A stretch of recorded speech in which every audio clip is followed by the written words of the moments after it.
to Retired Life, the podcast where we explore life, purpose, and adventure and the realities of this incredible season of life.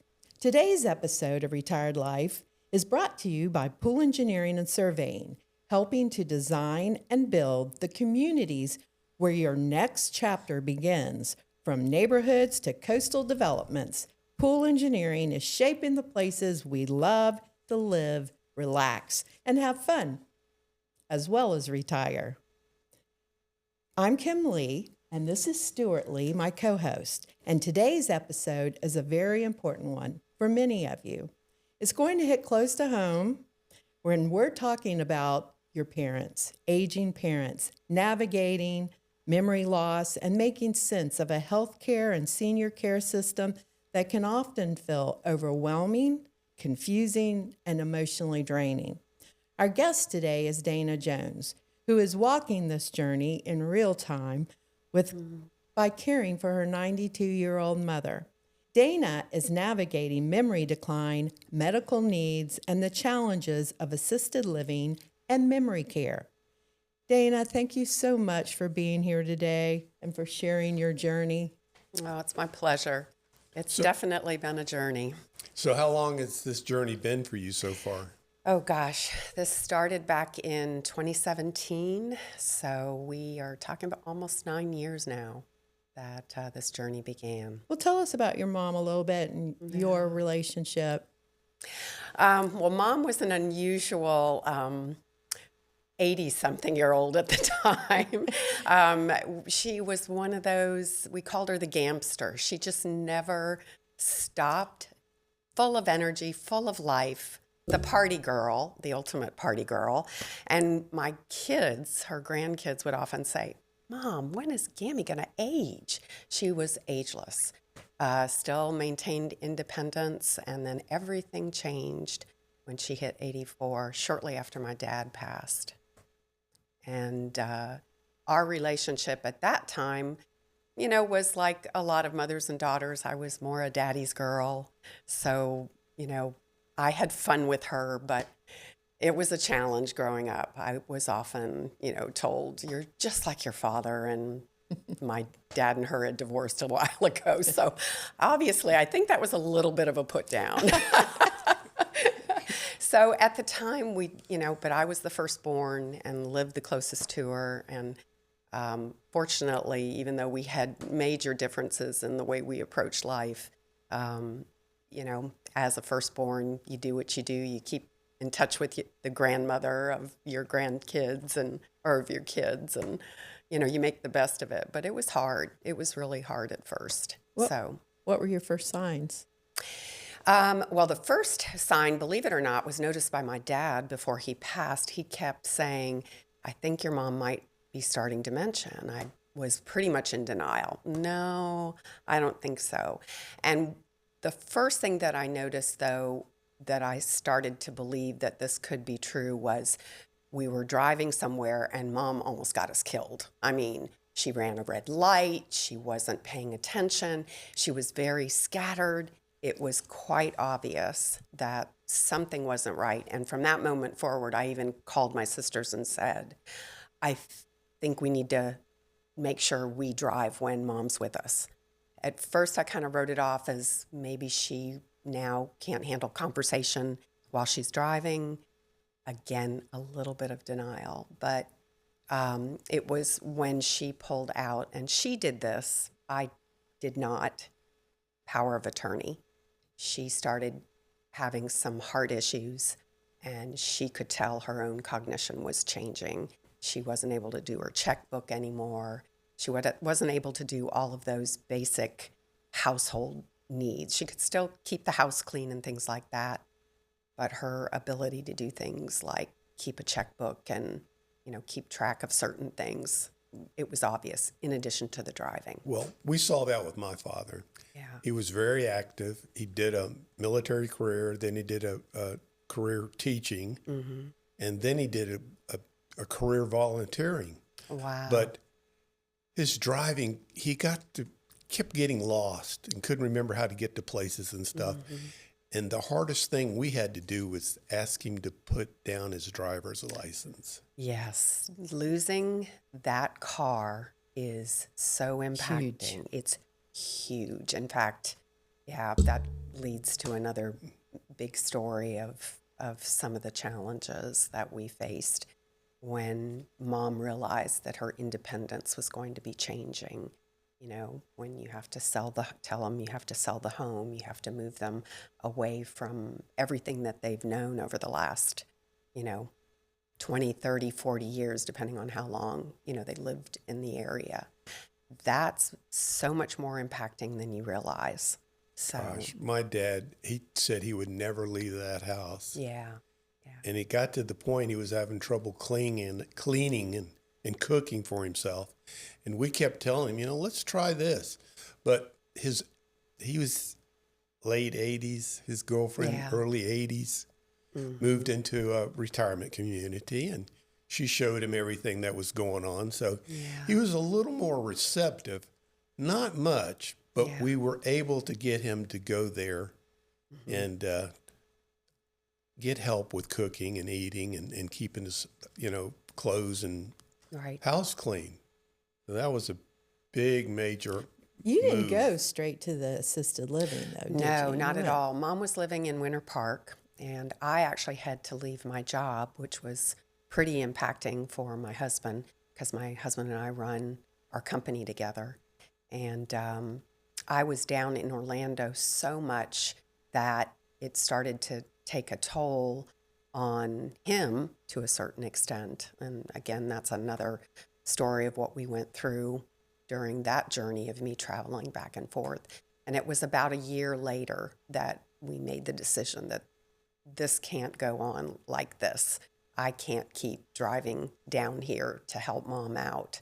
We had tried hiring a caregiver. That did not help at all either.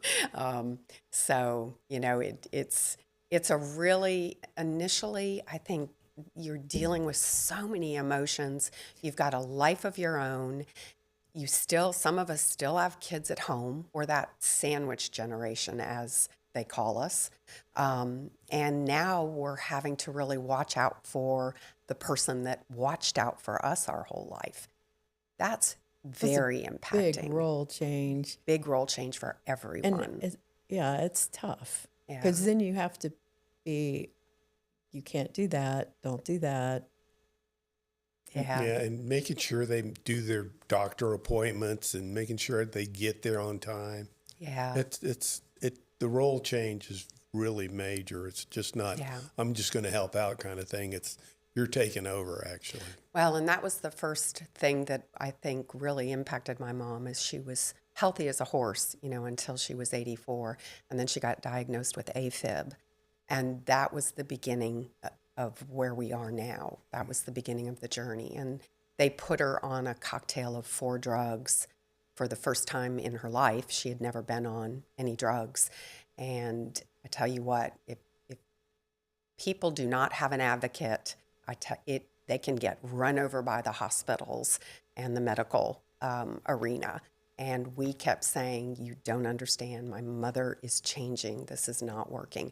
And I really do believe, after what I understand now about dementia, which is what, she was diagnosed with, not Alzheimer's, but dementia. We can talk about that too, because I think that's a big misunderstanding about what Alzheimer's is and what dementia is. But I think that kind of precipitated further decline. And without my advocacy, we ended up having to fire the medical staff, because I basically looked them in the face and said, you are killing my mother. You are killing my mother. And we found another doctor who gave us an alternative, which we had been told didn't exist. And sure enough, pacemaker and ablation, changed everything. Took her off all the medley of drugs and got her down to just one. But then we developed other circumstances as well that took us down an even bigger hole. Let's go ahead and talk about the difference between dementia and Alzheimer's. Yeah, I think that's a very confusing thing. It's pretty common. In fact, 1 out of 3 people will over 60 will develop dementia in the next 10 years. Right now, it's about 1 in 9, but the rates are doubling so fast. It's pretty frightening. Alzheimer's is a form of dementia, but all dementia is not Alzheimer's. So it's a type of dementia. Dementia is more like the big umbrella of cognitive decline that affects part of your brain. And there are so many different variants of dementia. Some it affects your short-term memories. Other it affects your emotions.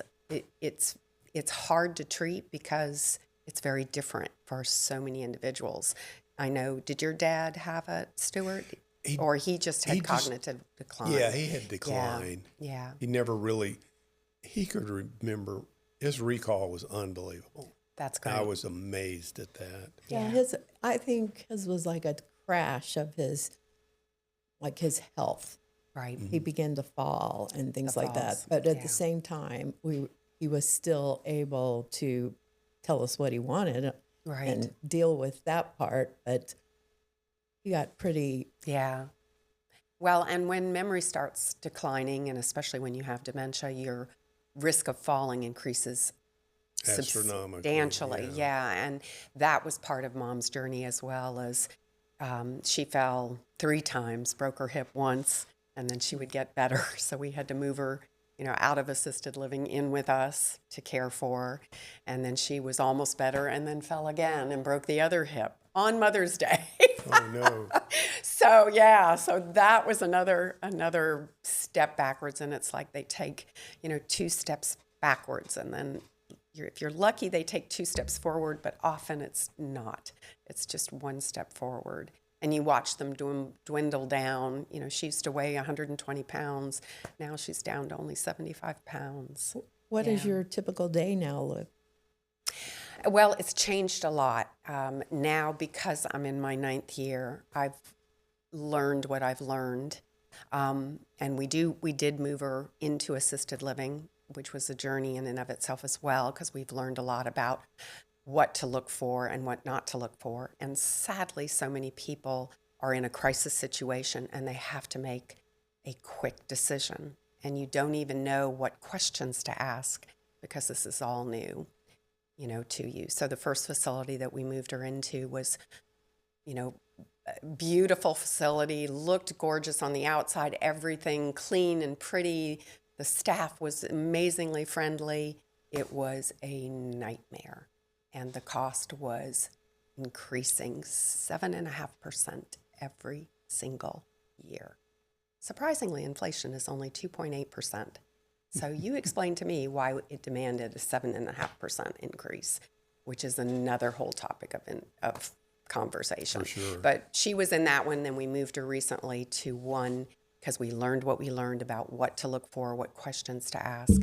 But it still is a lot of time. Even though you're in these facilities, you're dealing with so many emotions, not only from the parent that you've moved them to, trying to help them get adjusted to another facility, your own emotions. I call her every single day, and most of the time I don't miss a day unless she doesn't answer the phone, which is part of the problem now. She doesn't remember how to answer her phone. I usually see her 3 times a week for a meal. We bring her in a meal once a week because a lot of these facilities don't have the best food. So what's your experience been with the healthcare providers, the doctors, the hospital, the insurance?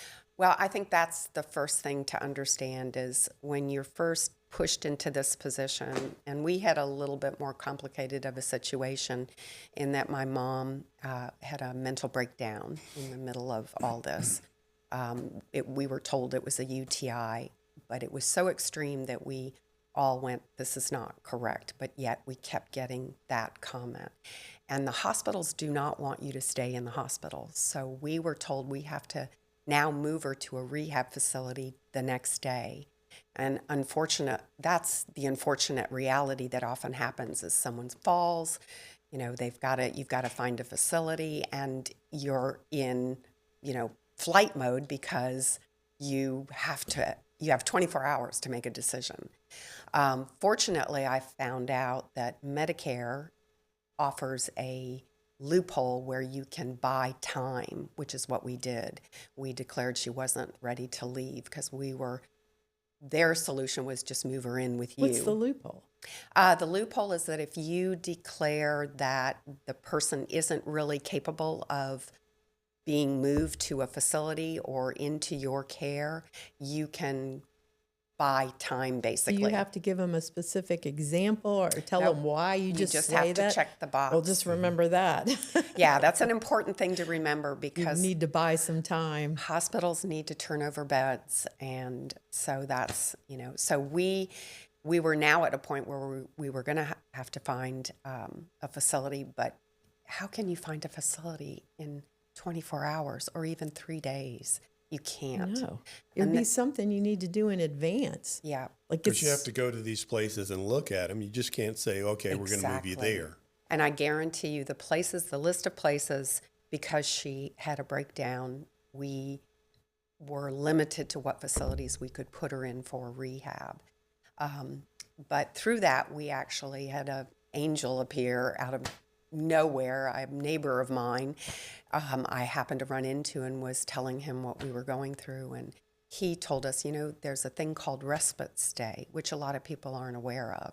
And you can put them in a really nice facility for a period of time to help them recover and buy you the time that you need to look for the facility. How does that work? Tell us about the respite. Well, each facility is different, but we found a facility. I live in Tallahassee, Florida, and we found a facility that was a memory care facility, but they offer what's called respite stay, temporary stay. So it's basically like renting a room, and depending on your budget, they'll charge you so much for that particular stay, and it's expensive. I mean, it's definitely pricey. I think we spent about $5,000. And do they have that in a rehab? Is that a rehab situation, or are you just putting them there till you find? It was just it was a little bit of both. It was a little bit of rehab because we had the physical therapists were able to come to that facility, but it was also to buy us time. So it gave us a month now to start looking at facilities and get my mom. Plus, we knew we needed to get my mom properly diagnosed because we knew this wasn't, like I said, a UTI. And it turned out she also had adult onset bipolar. So we were not only dealing with dementia, but another whole condition. And this changed the ballgame again. And these are often things that families, it may not be that, it may be, a disease that they suddenly have to deal with, or a broken arm or a leg, or there are so many possibilities of things that can take dementia to the next level because of the circumstances of their physical or mental state. So it can go so many different ways. So what was one of your biggest surprises of the medical? Yes. Well, number one, how quickly they wanted to get you out of the facility. How so many hospitals don't really deal with dementia at all. I mean, they don't give you any advice about it. You have to do your own research. This is not their area of expertise. And then Medicare also does not cover, there's a lot that Medicare doesn't cover that you think it will for assisted living facilities. In fact, it doesn't cover anything. Exactly. So it doesn't cover. And Medicaid is another whole situation. Nightmare. Yeah. We, you spoke about hospital stays and UTIs. We had that same thing with my dad. Yeah. And then trying to get him back into where he was at so he didn't feel uncomfortable. Right. Did you have any issues with the staff in any of the facilities? In the facilities, absolutely. Not so much, the hospitals are their own institution in our healthcare arena, but they don't offer you a lot of information about what you're getting ready to deal with when it comes to dementia. That's just not their role. That's not their job. The healthcare workers in these facilities, I'm sad to say our experience has been they are not healthcare providers anymore. They're task givers. So in other words, the whole training situation for a lot of these caregivers are basically about accomplishing specific numbers of tasks versus really giving the compassionate care, like the Florence Nightingale way of training these people. It doesn't exist anymore. No, it's basically, like you said, task-oriented. Yeah, and these are things that you don't understand about facilities because, like I said, it looks, beautiful on the inside, but And then the brochures. and the brochures and the presentation. They hire some really good salespeople and they sell you on that all these things are going to be taken care of, but there are questions that you need to ask to discern whether or not it's a good facility or it's not a good facility. True. And there's a whole list of questions that you need to ask and know before you go into a facility.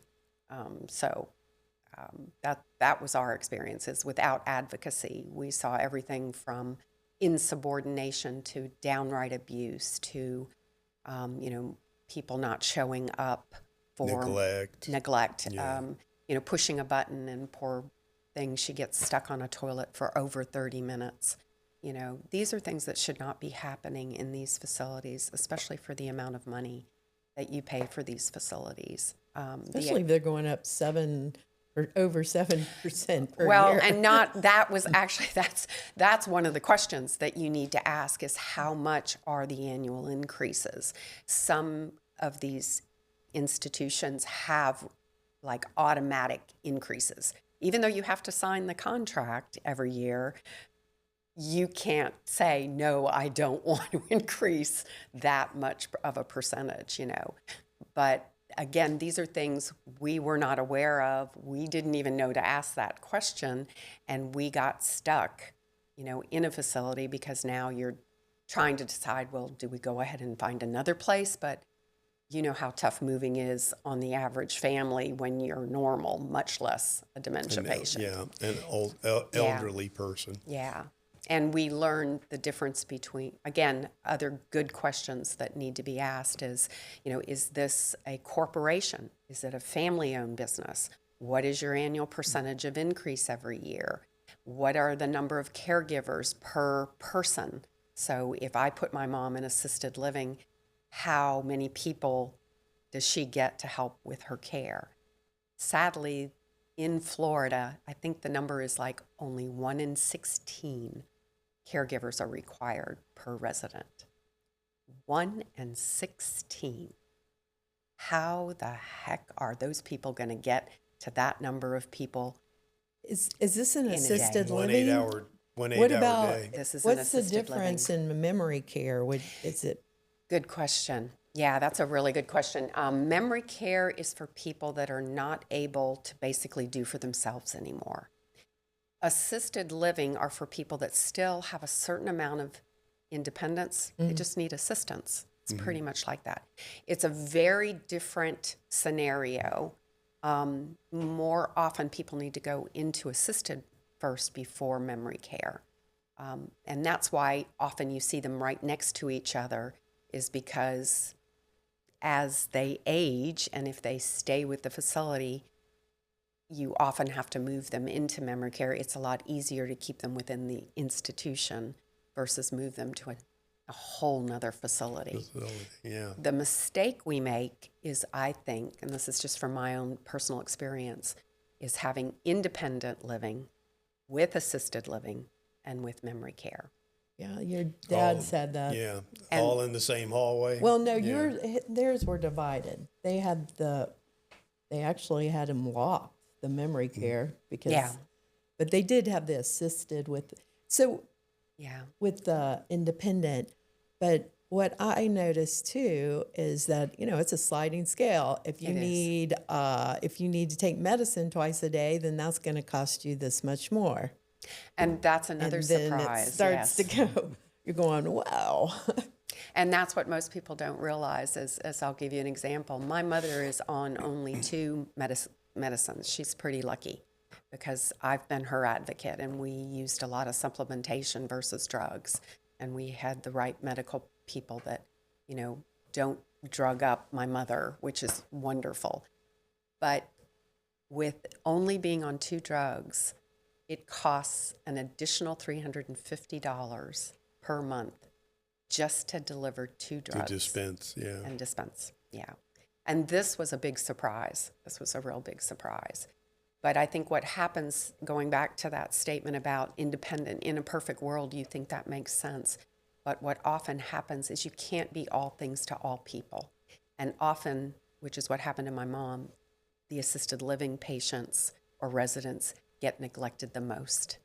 Because the memory care is in an isolated group.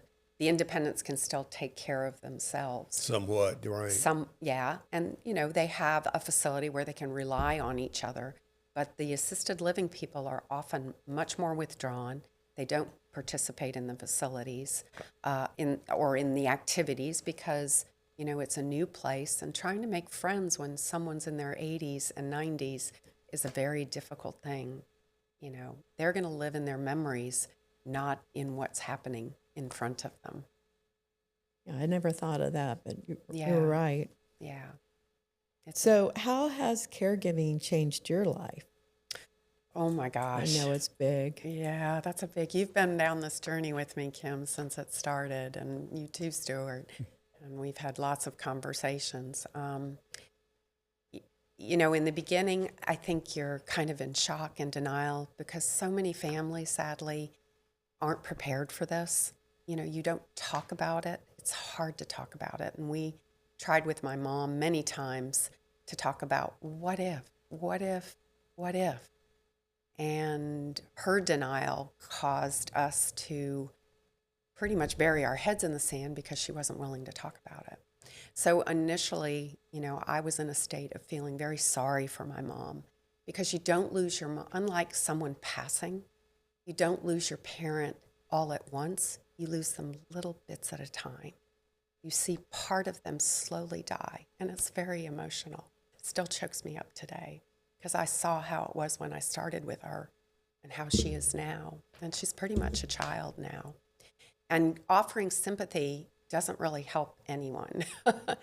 So then I moved on to empathy. So I tried to be more understanding and feel her feels, as they say. And that doesn't really offer anything up either because it ends up tearing down your own emotions. And before you know it, you're exhausted, you're depleted, you're watching yourself losing your mind. Physically, mentally, it's very hard. And physically, having to deal with the things that you deal with when you care for a parent. And I'm not going to go into detail, and spoil someone's breakfast if they're listening at breakfast. But it's hard. It's like dealing with a baby again, and dealing with things that you're not prepared for to deal with as a child caring for a parent. You're complete role reversal, but now you've got a big baby, not a little baby, because a little baby at least can learn from their mistakes. A big baby, they don't learn. They continue to forget, and they continue to forget, and they continue to forget. And you watch that window shrink down to almost nothing. I think her memory, she can't remember things as far back as only 10 minutes now. That's how far it's gone and declined. But then I moved to compassion, and I went through counseling to get help because I knew I couldn't do this alone. And the unconditional love that you can get from this when you stop taking things personally is so significant. It makes you a better person, to be honest with you. Teaches you patience, teaches you resilience, and you find out really how tough you are, and it also makes you very much aware how you don't want to continue to perpetuate the cycle and have your kids be put in the same situation. So my self-care increased, my willingness to put the oxygen mask on myself, but my compassion is what increased more than anything from this experience. Well, how has this affected your family, your marriage, your friendships, work? Oh gosh, well, work took its toll for sure for a while. When you move a loved one in with you, which you think is, everyone will tell you that's the best case scenario. But unless you have help, which average costs of a facility right now are around $6,000 to $10,000 a year. That's a hard number. A month? A month. Home care, when you have help and you're not relying solely on yourself, is over $10,000 a month with hiring private nursing and things like that. And then, as my husband used to say, God bless him, I want my wife back, because you do suddenly lose I think especially as a woman, I can't speak for a guy, but as a woman, you naturally will want to help them first before anybody else. Mm-hmm. And you watch your own relationships within your family start to deteriorate, you know. I was very fortunate. I had siblings that were, amazing. And I spent a lot of time on the phone with them. I think I spent a lot of time with you, venting to you, Kim, because it's important to share your feelings and not be afraid. I don't know how you dealt with it, Stuart. I know. Well, I'm like you. I had a good sibling help. Yeah. My brother and sister were always there. We were always talking about everything. Mm-hmm. We all lived out of town from where my dad was in Columbus. So Yeah. I was the closest one, and I would go up there more often. But then my brother lived, pretty close. But my sister lived way down in West Palm Beach, so her trips were fewer than ours. But it takes a village to do it. It does. It's just not a couple people. Yeah, it definitely does. And having those conversations regularly, with your family members helps a lot. And I bet you what's the burnout level? I mean, what do you do when you my burn gosh. out? Yeah. Especially, so you're hands-on. More so when she lived at home. But still, you're the one, you're going over there. Yeah. You're making sure everything's taken care of on a regular basis, many times a week. Right. So when you feel burnout, what do you do to help yourself? Well, I think you have to create boundaries for yourself. I highly recommend counseling. It makes a big difference when you've got a good counselor. I had someone that I could talk to who really helped me problem solve, because I was willing to take responsibility, but I knew I needed help. So I think that's one of the first things that I think a caregiver needs to recognize. It's okay to ask for help.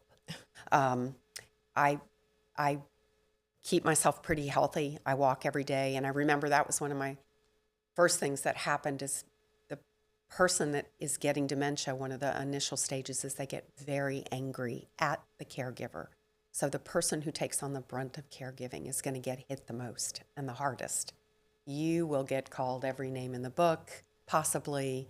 It's awful for them and for you, because they know they're losing their mind, but they don't want to admit it, and they're going to take it out on the person that is trying to help them the most.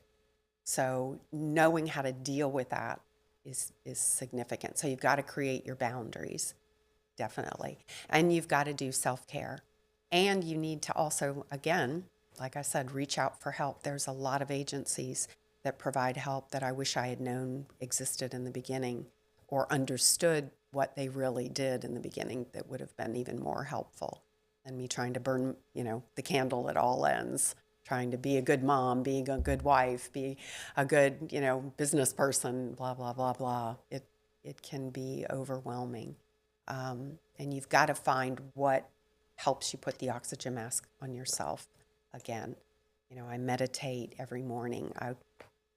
Like I said, work out almost every day, spend time in nature. And So when you have a burnout or you feel like you need to get some relaxation, who do you call? Who are the people that you would recommend calling?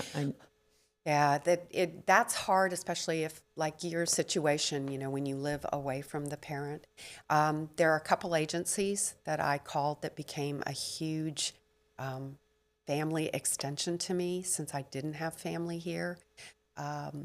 One is called Transitions. It's the care before hospice, and they primarily give palliative care. That is covered by Medicare, which is huge. Transitions? It's called Transitions.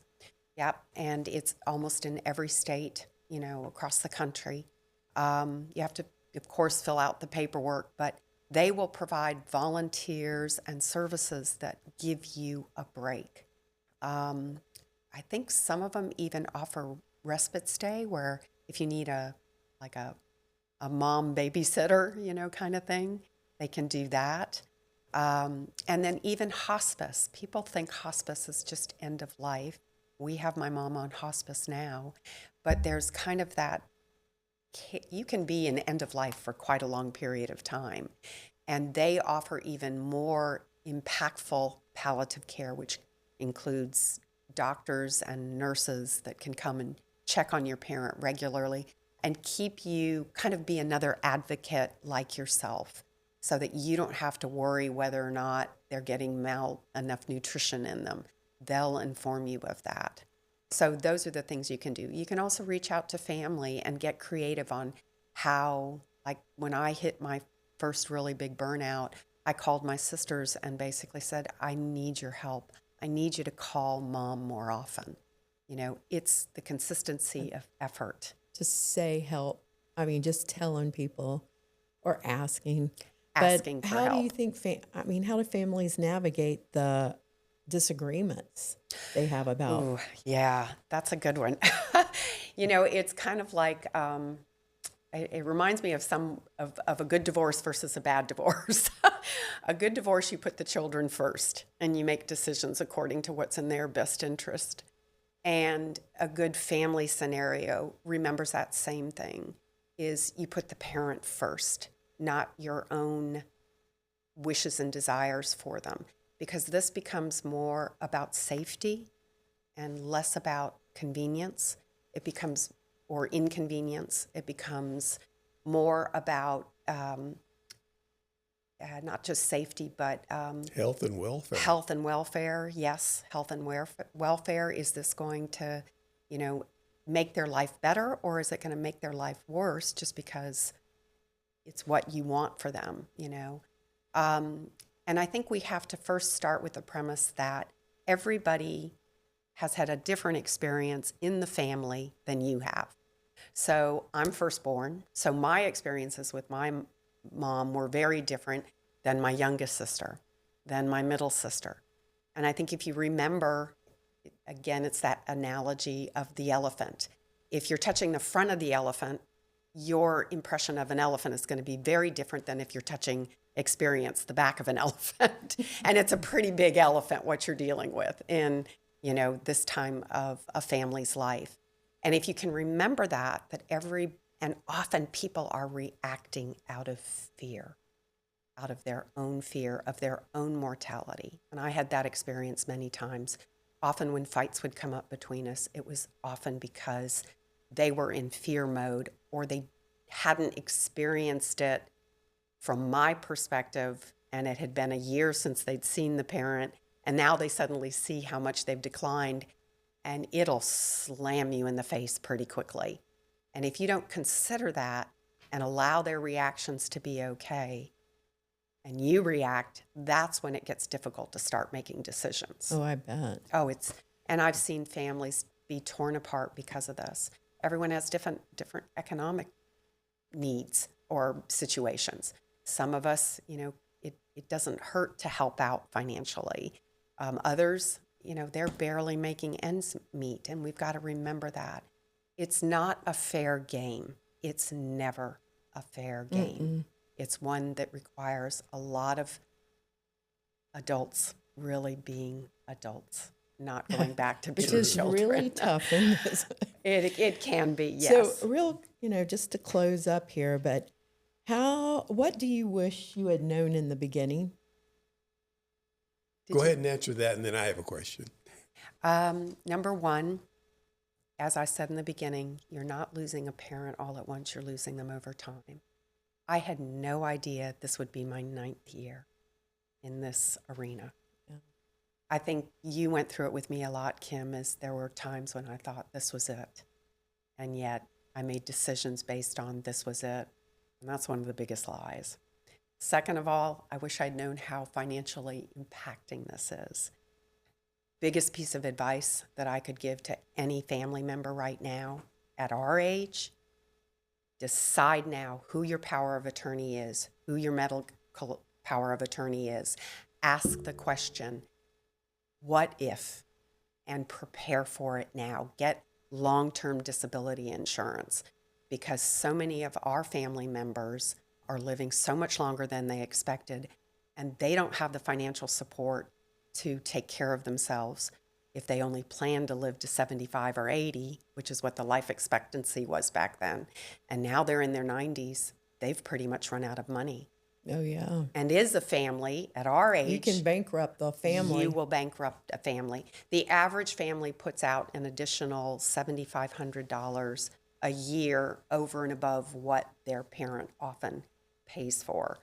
That's just in additional little expenses. And I guarantee you it's probably a lot more. But if you, and have the conversation with your adult children now, don't make those decisions when you have to.